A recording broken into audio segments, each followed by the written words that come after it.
오늘 우리에게 주신 하나님의 말씀은 이사야서 48장 17절에서 19절입니다. 제목을 다 함께 읽어보겠습니다.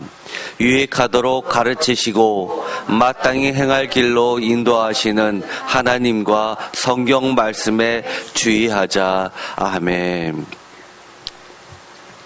오늘의 말씀, 하나님께서는 이렇게 말씀해 주십니다. 이사야서 48장 17절, 너희의 구속자시오 이스라엘의 거룩하신 이이신 여호와께서 이르시되 나는 내게 유익하도록 가르치고 너를 마땅히 행할 길로 인도하는 내 하나님 여호와라. 아멘. 여기서 보면 하나님께서는 선생님으로 나오시고 또 인도자로 나오십니다. 그런데 그 선생님과 인도자가 다름 아닌 우리의 구속자시오 거룩하신 이라고 말씀해 주십니다. 그것도 너희의 라고 이야기하십니다. 사실 세상에는 훌륭하신 분들이 참 많이 계십니다. 그러나 나와 관계없으면 사실 그 훌륭하다는 의미가 거기서 거깁니다. 그러나 많은 이들이 세상에서 가장 존경하는 사람이 누굽니까? 라고 할 때 나의 아버지입니다. 나의 어머니입니다. 라고 하시는 분들이 의외로 상당히 많이 있습니다. 면접을 하다 보면 그런 대답이 꼭 나오게 되어 있죠. 왜냐하면 나와 관련이 있기 때문입니다. 그러나 하나님은 이렇게 이야기하십니다. 너희의 구속자시오 이스라엘의 거룩한 이이시라고 이야기해 주시는데 이것이 단순히 혈육 간의 부모의 관계보다 훨씬 더 밀접하다고 이야기합니다. 예를 들어서 이사야서 49장 14절입니다. 오직 시온이 이르기를 여호와께서 나를 버리시며 주께서 나를 잊으셨다 하였거니와 여인이 어찌 그 젖먹는 자식을 잊겠으며 자기 태어난 아들을 긍휼히 여기지 않겠느냐. 그들은 혹시 잊을지라도 나는 너를 잊지 아니할 것이라. 내가 너를 내 손바닥에 새겼고 나의 성벽이 항상 내 앞에 있나니 라고 이야기합니다. 자기 태어난 아들을 긍휼히 여기지 않겠느냐. 일상적인 부모님들의 이야기입니다. 그런데 그들은 혹시 잊을지라도 라고까지 이야기하십니다. 그러면서 그 인도자이며 또 선생님이시며 구속자이신 그리고 이스라엘 즉 약속의 백성들의 거룩하신 이께서 이렇게 부탁의 말씀을 해 주십니다. 18절 다 같이 읽겠습니다. 내가 나의 명령에 주의하였더라면 내 평강이 강과 같았겠고 내 고기가 바다 물결 같았을 것이며. 아멘. 나의 명령에 좀 주의해줬으면 좋겠다. 표준세 번역은 이렇게 이야기합니다.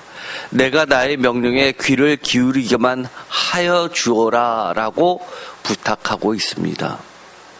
얼마나 그의 백성들이 하나님의 말씀에 귀조차 기울이지 않았으면 이렇게 시작이 거창한데 아주 단순하게 말씀해 주십니다. 잔소리 같지만 잔소리가 아니라는 사실이 그 다음 말에 명확합니다. 내 평강이 강과 같았겠고 내 공의가 바다 물결 같았을 것이기 때문입니다. 많은 이들이 정말 평화와 공의가 내 삶에 가득하길 바라는데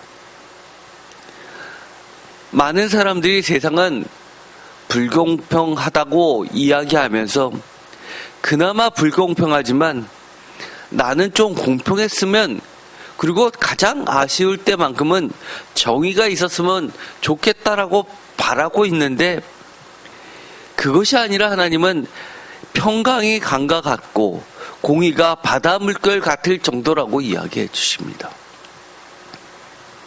왜냐하면 하나님은 이렇게 아주 단순하게 세상을 한마디로 얘기해 주시기 때문입니다. 이사야서 48장 22절에 이렇게 이야기하십니다. 여호와께서 말씀하시되 악인에게는 평강이 없다 하셨느니라. 왜냐하면 악인에게는 평강이 있을 수 없기 때문에 하나님께서는 악인이 아니라 내가 구속했던 자만큼은 의인으로서 평강과 공의가 강과 같고 바다 물결 같기를 바라는 마음이 심지어 부모보다도 더하기 때문이라고 이야기하십니다. 그러면서 구체적인 예를 이렇게 이야기해 주십니다. 19절 내 자손이 모래 같았겠고 내 몸의 소생이 모래알 같아서 그의 이름이 내 앞에서 끊어지지 아니하였겠고 없어지지 아니하였으리라 하셨느니라. 그것도 표준세 번역에 보면 절대로라고 이야기해 주십니다. 과거에는 이 19절과 같은 성경의 많은 부분을 유교적 입장에서 그렇게 이야기해 주십니다. 자식이 많으면 하나님께 복을 받았다. 대가 끊기면 마치 저주를 받은 것처럼 이야기하십니다. 그래서 많은 기독교인도 장선 하던 때가 불과 얼마 되지 않습니다. 오랫동안 그 전통이 유지되고 있었습니다. 그러나 하나님은 이 내 자손이라는 것이 단순히 육적인 자식만을 이야기하지 않고 있습니다. 구체적으로 바로 그 다음 장 49장에 이렇게 이야기해 주십니다. 49장 20절 자식을 잃었을 때에 낳은 자녀가 후일에 내 귀에 말하기를 이곳이 내게 좁으니 넓혀서 내가 거주하게 하라 하리니 그때 내가 내 마음에 이르기를 누가 나를 위하여 아들을 낳았는고 나는 자녀를 잃고 외로워졌으며 사로잡혀 유리하였거늘 이들을 누가 양육하였는고 나는 홀로 남았거늘 이들은 어디서 생겼는고 하리라. 하나님은 이렇게 이야기해 주십니다. 요즘처럼 우리의 자녀들이 통계상으로 보더라도 거의 절반에 육박하게 결혼하지 않고 살고 있습니다. 또 결혼해도 거의 30% 정도는 사실 아기를 갖고 싶어도 갖지 못하는 자녀들이 많이 있습니다. 이것을 단순하게 흑백 논리로 자식이 많으면 하나님께 복을 받고 자식이 없으면 그러면 하나님께 저주를 받은 거냐? 그런 이야기가 아닙니다. 하나님은 영적으로 이야기해 주십니다. 우리의 영적인 능력이 커서 우리의 영적인 자녀들이 많이 생겨나면 그것이 하나님 앞에 복이고 그것이 진짜 자식이라고 이야기합니다. 우리가 이 말씀을 읽어보면 특별히 기억해야 될 말씀이 있습니다. 하나님께서 왜 이렇게 말씀해 주시냐라는 겁니다. 많은 분들이 자녀를 양육할 때 야단만 치는 경우가 많이 있습니다. 잘못했으면 거봐 이래서 이랬잖아. 그러나 하나님께서는 이렇게 이야기해 주십니다. 17절에 보면 나는 내게 유익하도록 가르치고 너를 마땅히 행할 길로 인도하는 내 하나님 여호와라. 사고를 겪기 전에 사전에 미리미리 하나님께서는 우리를 가르치시고 인도해 주시는 매우 따뜻한 분이라고 이야기해 주십니다. 너무나 안타까이 우리를 넘어지면 일으켜 주시는 분이고 갇혔으면 구출해 주시는 분이라고 이야기해 주십니다. 마치 이 말씀을 읽어보면 디모데후서 3장이 생각납니다. 15절 또 어려서부터 성경을 알았나니 성경은 능히 너로 하여금 그리스도 예수 안에 있는 믿음으로 말미암아 구원에 이르는 지혜가 있게 하였느니라. 많은 분들이 하나님을, 그런 하나님, 나에게 미리미리 알려주시는 하나님을 나도 만날 수 있게 해달라고 이야기합니다. 나에게 보여달라고 이야기합니다. 사실 이 질문은 매우 오래된 질문입니다. 심지어 예수님의 제자도 나도 주님을, 하나님을 보기를 원한다라고 이야기하자 예수님은 제자들에게 살아생전에 이렇게 이야기하셨습니다. 나를 본 자가 아버지를 보았다라고 이야기합니다. 주님은 우리에게 이렇게 이야기해 주시는 겁니다. 성경 말씀을 들은 자가 하나님의 음성을 들은 자이고, 성경 말씀을 보는 눈이 하나님을 보는 눈이라고 이야기해 주십니다. 16절 똑같은 말씀을 해 주십니다. 모든 성경은 하나님의 감동으로 된 것으로 교훈과 책망과 바르게 함과 의로 교육하기에 유익하니, 17절 이는 하나님의 사람으로 온전하게 하며 모든 선한 일을 행할 능력을 갖추게 하려 함이라. 이 말씀은 이사야서 48장 17절에 있는 말씀과 똑같습니다. 나는 내게 유익하도록 가르치시고 너를 마땅히 행할 길로 인도하시는 내 하나님 여호와라는 이 하나님과 성경 말씀은 조금도 다르지 않다고 이야기해 주시는 겁니다. 예레미야서 2장 13절에 보면 하나님을 생수의 근원이라고 밝히고 있습니다. 내 백성이 두 가지 악을 행하였나니 곧 그들이 생수의 근원 되는 나를 버린 것과 스스로 웅덩이를 판 것인데 그것은 그물을 가두지 못할 터진 웅덩이들이다. 두 가지가 뭐라고요? 생수의 근원 대신 하나님을 버린 것, 두 번째는 스스로 웅덩이를 판 것이라고 이야기합니다. 우리가 내가 아는 지식이, 세상으로부터 배운 지식이 나의 스승이고 내가 세상을 살아가는 힘이요 능력이라고 많이 생각합니다. 그러다 하나님은 이렇게 이야기하십니다. 생수의 근원, 사막에서도 나를 버티게 해주고 살 수 있게 해주는 생명의 근원이 되는 것은 곧 하나님이라고 이야기해 주십니다. 저는 이 말씀을 읽어보면서 늘 그런 생각을 합니다. 우리의 자녀가 먼 길을 떠날 때, 또는 유학을 가거나, 또는 결혼을 하거나, 아니면 군대를 가거나, 아니면 중요한 시험을 보러 시험장에 들어가기 전에 늘 오늘의 말씀을 전하고 싶었습니다. 여러분들은 어떠신가요? 이 말씀이 여러분의 삶에 정말 근본적인 근원이 된다면 사랑하는 자들에게 전해주고 싶지 않습니까? 이 말씀을 꼭 사랑하는 이들에게 전해주고 싶다면 바로 여러분이 이 말씀이 여러분의 생명줄이라는 사실을 스스로 증거하는 자들입니다. 예레미야 17장 12절 영화로우신 보좌여 시작부터 높이 계시며 우리의 성소이시며, 13절 이스라엘의 소망이신 여호와여 무릇 주를 버리는 자는 다 수치를 당할 것이라. 무릇 여호와를 떠나는 자는 흙의 기록이 되리오니 이는 생수의 근원이신 여호와를 버림이니라. 다시 한번 생수의 근원이신 여호와라고 이야기합니다. 사실 생수의 근원이신 여호와라는 이 말은 사실 다른 곳에서는 우물로 표현되고 있습니다.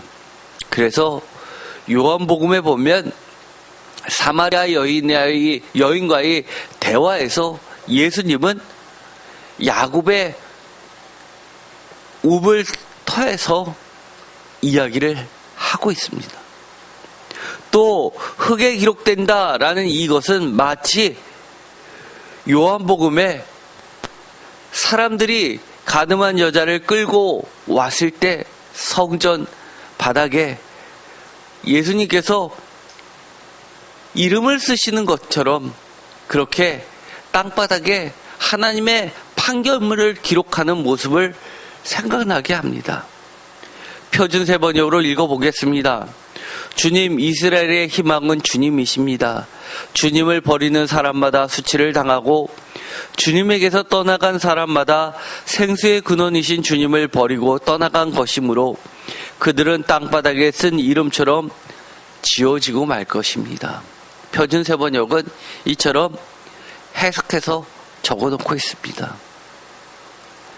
여호와여, 주는 나의 찬송이시오니 나를 고치소서. 그리하시면 내가 낫겠나이다. 나를 구원하소서. 그리하시면 내가 구원을 얻으리이다. 고쳐주소서라고 하는 것은 하나님을 의사로 표현하고 있습니다. 이처럼 성경은 하나님을 목자로, 하나님을 선생님으로, 때로는 부모보다 더 긍휼하신 부모님으로, 때로는 친구처럼, 때로는 선생님으로, 때로는 가이드로, 때로는 의사로 우리에게 우리 삶의 다양한 모습에 곳곳에 서 계시는 우리를 만나 주시는 모습으로 그려내고 있다는 사실입니다. 왜 이처럼 하나님을 성경 말씀과 동일시할까요? 이것은 아주 간단합니다. 성경 말씀은 그야말로 구약, 신약 모두 약속이기 때문입니다. 즉 결코 패할 수 없는 반드시 성취될 확실한 성경이기 때문입니다. 요한복음 10장 35절 성경은 패하지 못하나니, 13장 18절 성경을 응하게 하려는 것이라, 17장 12절 성경을 응하게 함이라, 19장 24절 성경을 응하게 함이라, 19장 28절 성경을 응하게 함이라, 19장 36절 이 일이 일어난 것은 그 뼈가 하나도 꺾이지 아니하리라 한 성경을 응하게 하려 함이라. 하나님께서는 성경 말씀을 통해서 그 하나님의 말씀, 하나님의 약속을 그 어떤 하나라도 조금 더 패하지 아니하십니다. 그렇기 때문에 우리가 성경 말씀을 통해서 하나님을 만나는 것이고, 성경 말씀은 하나님께서 우리에게, 나에게 주신 계약서입니다. 문제는 이겁니다. 성경 말씀 우리에게 주어졌습니다.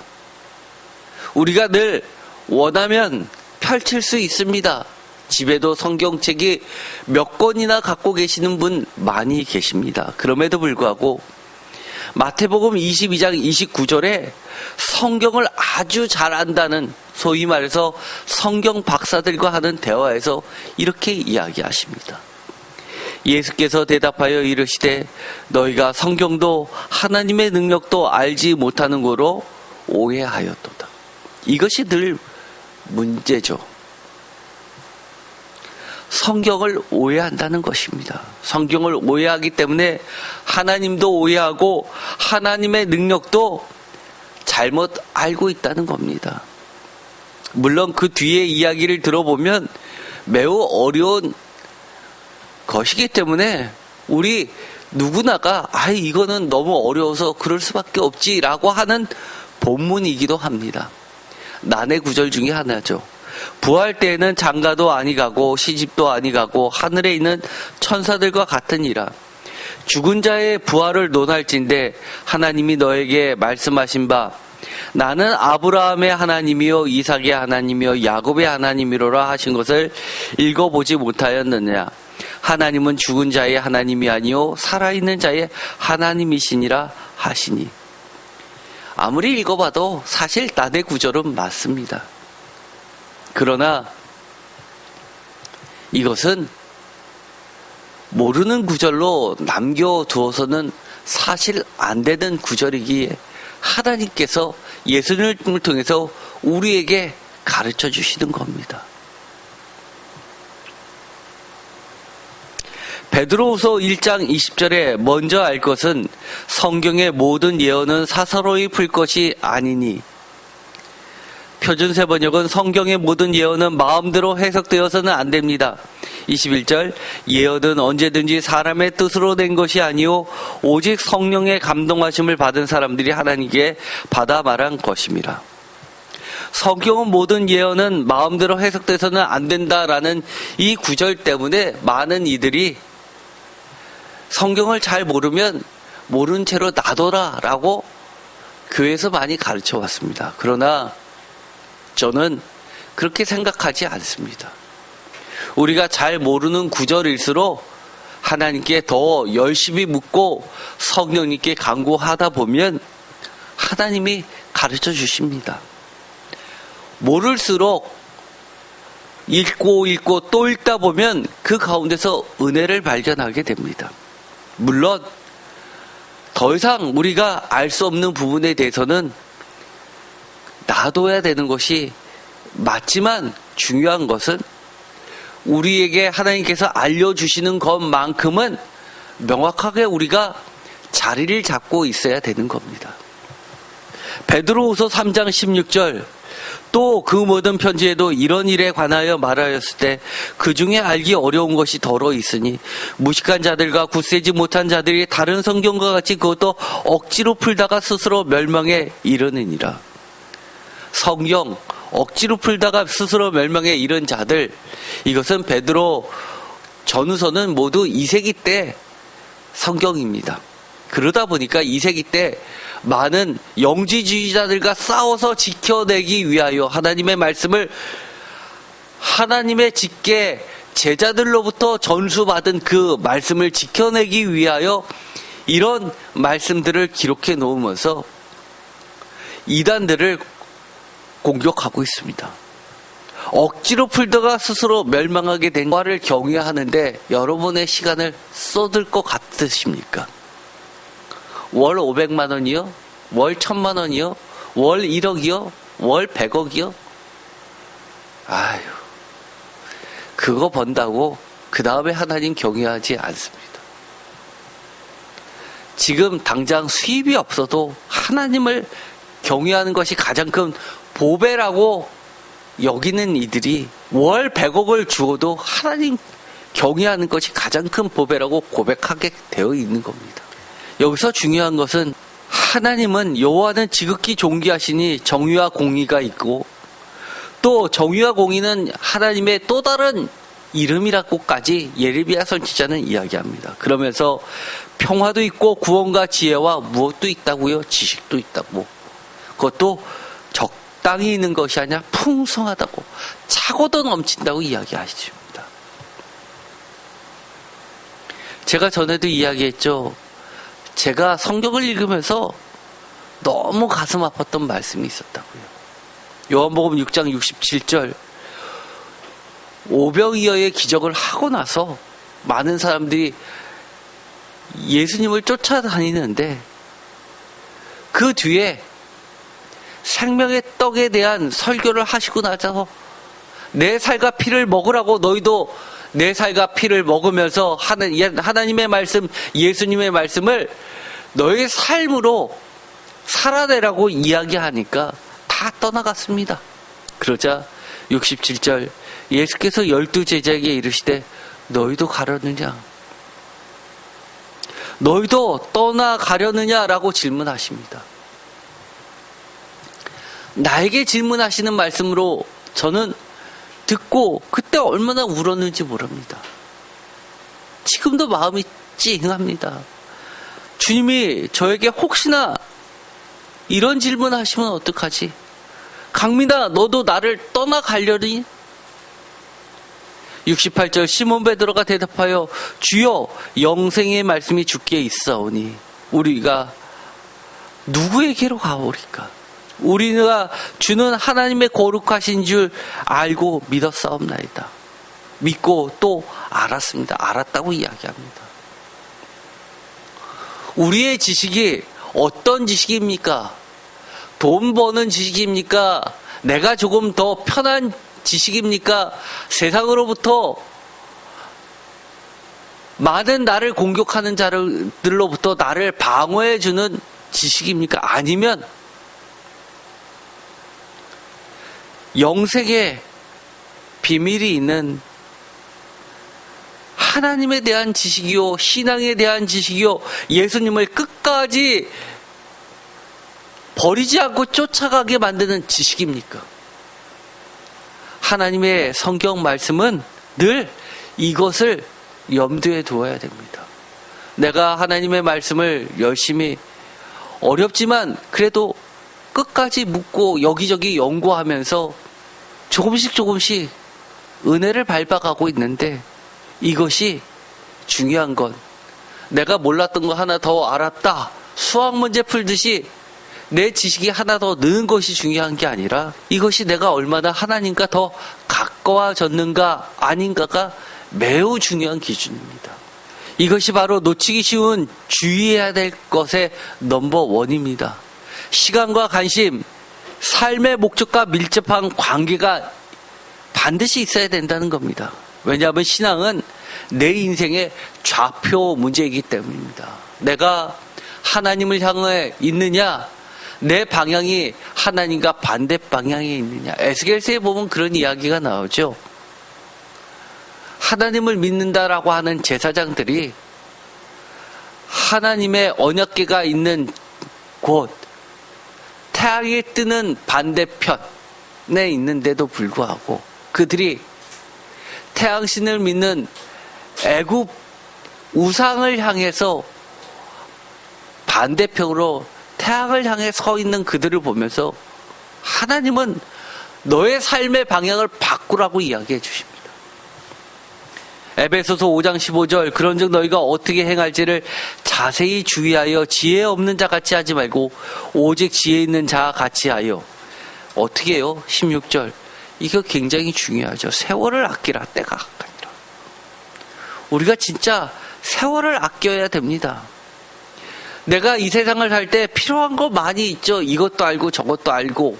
그러나 내가 관심이 많다고 이것저것 다 하면 됩니까?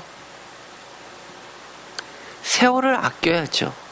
그래서 17절, 그러므로 어리석은 자가 되지 말고 오직 주의 뜻이 무엇인가 이해하라. 저도 사실 사업을 하기 전에 대기업에서 사장님 밑에 직속기관 전략사업부의 상품개발팀에 있으면서 본의 아니게 계속해서 법무팀과 협업하게 되었습니다. 제1의 반은 법무팀과 이야기하는 거고 반은 영업을 뛰는 일이었습니다. 그러다 보니까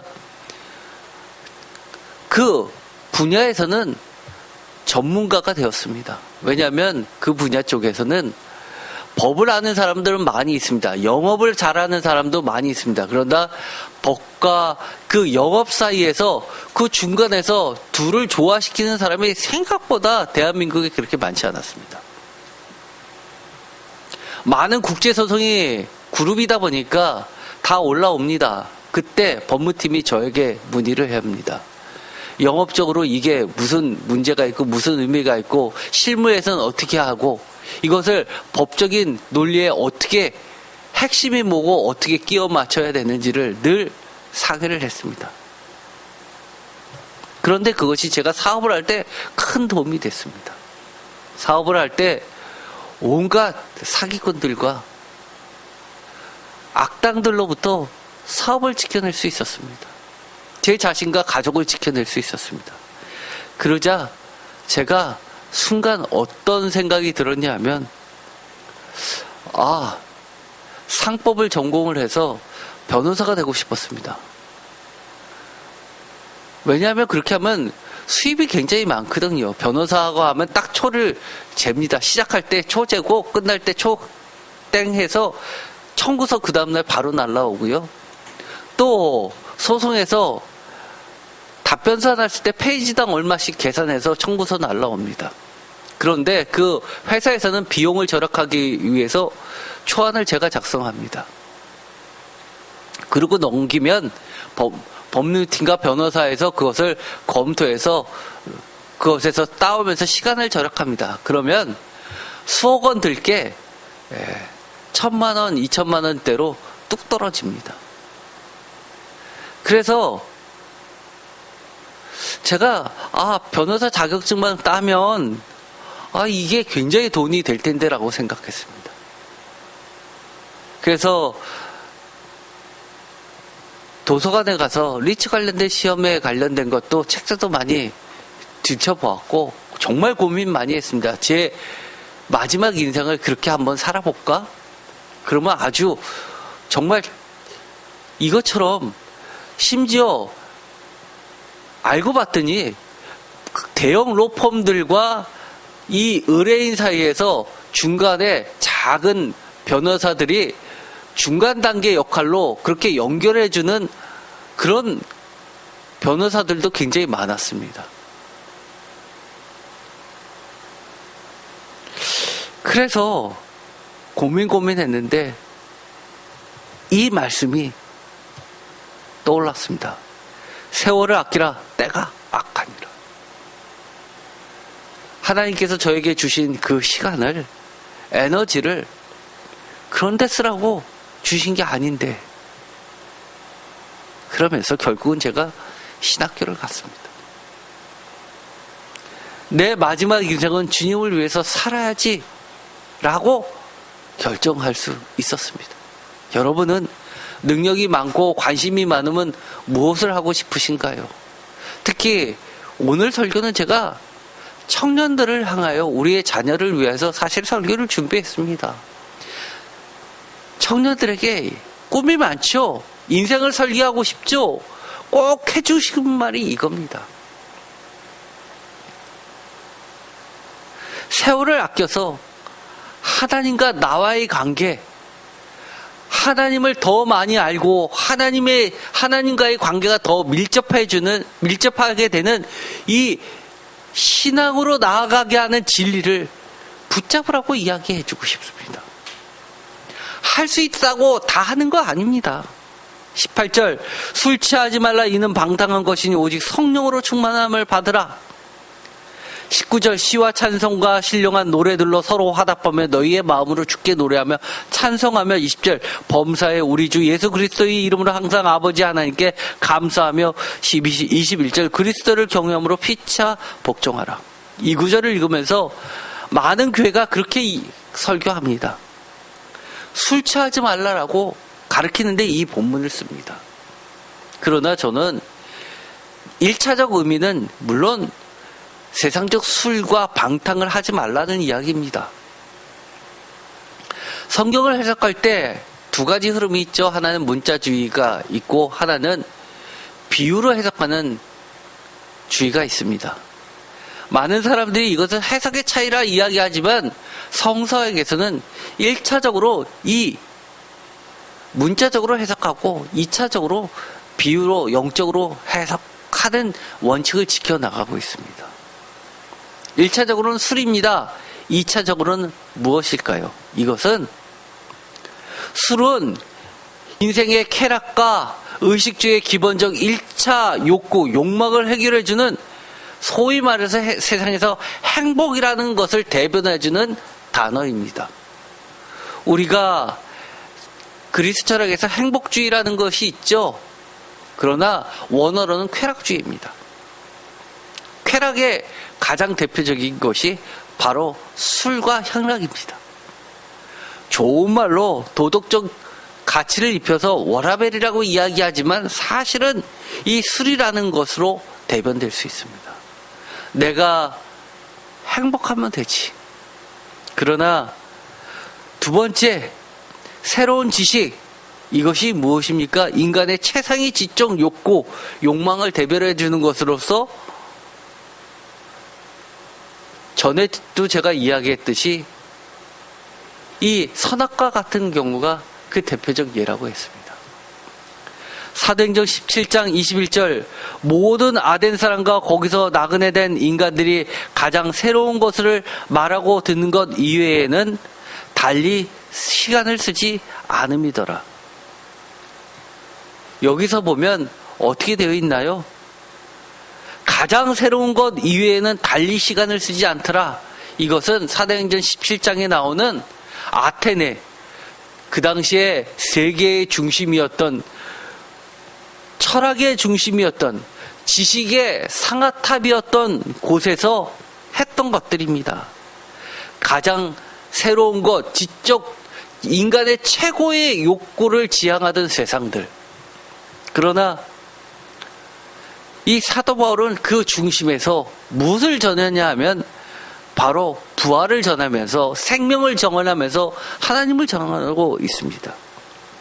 이사야서 47장 10절, 내가 내 악을 의지하고 스스로 이르기를 나를 보는 자가 없다 하나니 내 지혜와 내 지식이 너를 유혹하였음이라.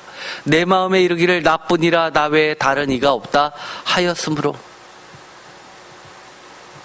하나님을 모르는 지식인 교만은 결국 죄와 사망뿐입니다. 우리에게 이것을 가르쳐 줍니다. 하나님이 이야기하는 것, 하나님을 알라라는 그 지식이 단순히 지식을 이야기합니까? 세상에서 이야기하는 지식을 이야기합니까? 상아탑을 이야기합니까? 그런 것 아니고 하나님을 경험하라는 이야기입니다. 하나님을 밀접하게 알라는 겁니다. 제가 마지막으로 성경을 보는 눈을 제안해 드리고자 합니다. 성경이 과연 지식의 보고입니까? 예, 맞습니다. 지식의 보고입니다. 그러나 성경은 신앙의 책이며 신앙의 증거들의 유산입니다. 성경을 이해하고 하나님을 아는 지식이 얼마나 나를 하나님과 가까이 가게 하고 있는가를 반드시 물어야 합니다. 제가 이 말씀은 여러 차례 드렸죠. 제가 늘 이 말씀을 좋아하고 후배들에게 늘 이야기해 줍니다. 신앙을 건강하게 만들면서 신앙은 또 신학에 생명력을 준다고 이야기합니다. 신학만 있다면, 신학에 지식만 있고 신앙이 없다면 몸이 건조해집니다. 신학이 없다면 정말 잘못된 병든 신앙이 됩니다. 그래서 항상 신학과 신앙은 두 날개처럼 공존해 가야 합니다. 그래서 제가 교회를 개척하면 늘 지향점을 신학교와 교회의 중간 지점을 해야지라고 했습니다. 오늘의 말씀의 제목을 다시 한번 읽어보겠습니다. 유익하도록 가르치시고 마땅히 행할 길로 인도하시는 하나님과 성경 말씀에 주의하자. 정말 하나님의 부탁의 말씀, 하나님은 우리를 유익하게 하시기 위해서 가르치시고 마땅히 행할 길로 인도하시는 하나님이신데, 그 하나님이 우리에게 무엇을 통해서 가르치시고 인도해 주시냐 하면 여러분이 다 아는 것처럼 성경 말씀입니다. 그런데 여러분들은 그 성경 말씀에 얼마나 귀를 기울이고 계십니까? 내가 나의 명령에 귀를 기울이기만 하였어도 라고 하는 하나님의 아쉬움의 소리가 여러분의 귀에 메아리 치십니까? 아니면 정말 너가 나의 말씀에 주의하고 수고하고 애쓰고 있구나 라고 칭찬의 소리가 들려지고 있습니까? 저는 오늘 여러분들에게 이 말씀을 다시 한번 꼭 전하고 싶습니다. 오늘의 말씀 17절, 이사야서 48장 17절의 말씀을 다 같이 읽고 마치도록 하겠습니다. 너희의 구속자시오 이스라엘의 거룩하신 이이신 여호와께서 이르시되 나는 내게 유익하도록 가르치시고 너를 마땅히 행할 길로 인도하시는 내 하나님 여호와라. 아멘. 제가 설교 말씀을 할 때 이 말씀을 이해하기 좋으라고 여러 가지 설명을 하면서 저의 말을 덧붙입니다. 이 A 성경 말씀을 가르치기 위해서 B 예화들을 듣는데 말씀이 끝나면 B만 기억하시는 분이 계십니다. 다시 돌아와야 됩니다.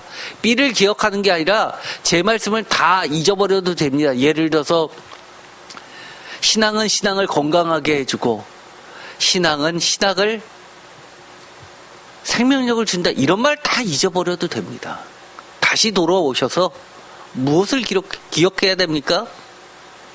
무엇을 기억해야 됩니까? 바로 이 구절을 기억하셔야 됩니다. 나는 내게 유익하도록 가르치고 너를 마땅히 행할 길로 인도하시는 내 하나님, 너희의 구속자 이스라엘의 거룩하신 이 여호와를 기억하시기 바랍니다. 기도하고 마치겠습니다. 하나님 감사합니다. 하나님은 우리에게 성경 말씀을 주시고 힘써 여호와를 알라라고 너희를 자유롭게 하고 내 인생에 보물인 성경 말씀이 있다고 가르쳐 주셨습니다. 우리가 힘써 하나님의 말씀을 알도록 하여 주옵소서. 지식이 세상의 지식이 아닌 하나님께 더 가까이 가는 살아있는 하나님의 말씀이 되게 하여 주시옵소서. 예수 그리스도의 이름으로 기도드립니다. 아멘.